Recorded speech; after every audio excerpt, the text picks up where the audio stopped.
How do you access knowledge? Number one, you get knowledge by asking or prayerfully studying. The reason I put prayerfully studying is because these kinds of knowledge are furnished by the spirit of wisdom and revelation. And so this knowledge, you don't break upon it just because you read a book. While you are reading, a spirit will open your understanding. So you read prayerfully to access this kind of knowledge. Either you ask or you prayerfully study, if it is knowledge you are looking for. Number two, how do you access spiritual knowledge? By service and stewardship. Many people think they will be so blessed just by coming to church, sit down and listen. That's the lowest level of blessing in the house of God. If you really want to be blessed in the house of God, when you come to the house of God, you look for something to do. Ask those who serve, they will tell you. Nobody who was superlatively blessed in the house of God did not commit his hand to it. Because mysteries, secrets, and knowledge are committed to those who are actively involved in engaging in the things of the Spirit. In 1 Corinthians chapter 4, verse 1, Paul said, we are servants of God. He said, therefore. He didn't say we prayed for knowledge. He didn't say we prayed for mystery. He said, because we are servants of God, he said, automatically we become stewards of the mysteries of Christ. When a man begins to serve, one of the ways God blesses that man is to give him knowledge that makes him become a commander in his life. This is why sometimes we encourage people to participate. Because the truth is, even if you don't participate, the work will be done. But if you participate, it's for your own good. In fact, you cannot grow in the things of God if you are not a co-laborer with God. Because there's a level where words can't teach you beyond. There's a level of knowledge that you learn as you are on duty, as you are in line of duty. And so it is deception for people just to want to sit in the house of God and not be engaged. The third way to get spiritual knowledge is by fear and reverence for God. In Psalm 25 verse 14, it said the secrets of God, they are with them that fear him. It's not with them that read. It's not with them that went to a Bible school. He said he will show them his covenants.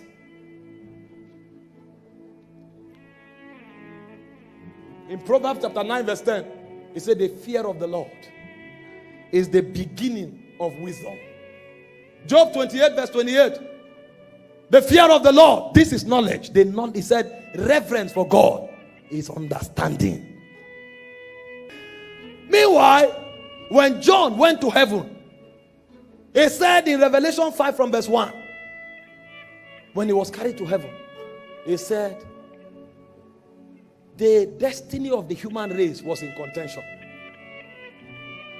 They wanted to know the hope of humankind. And this was the time where custodians need to bring their testimony. And so Revelation chapter 5 verse 1, here was John's dialogue with two entities of Zion. He said, and I saw at the right hand of him that sat upon the throne. He said, a scroll written inside and on the back, sealed with 7 seals. And the first person he saw was a strong angel. Because knowledge is not about stature.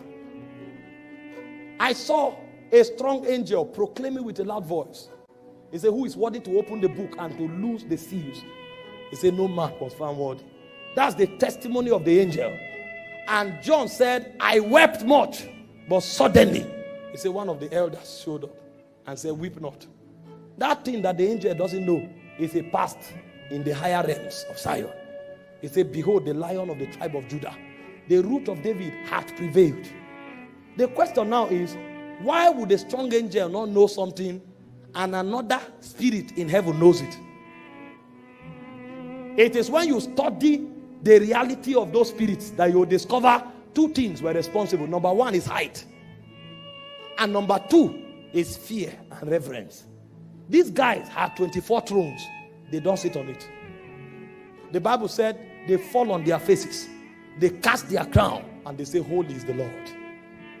Because of that level of honor and reverence, all the secrets of God are kept with them. And so when the psalmist was also granted access through prophetic intelligence, he now told us in Psalm 25 verse 14, he said the secret of God is with them that fear him.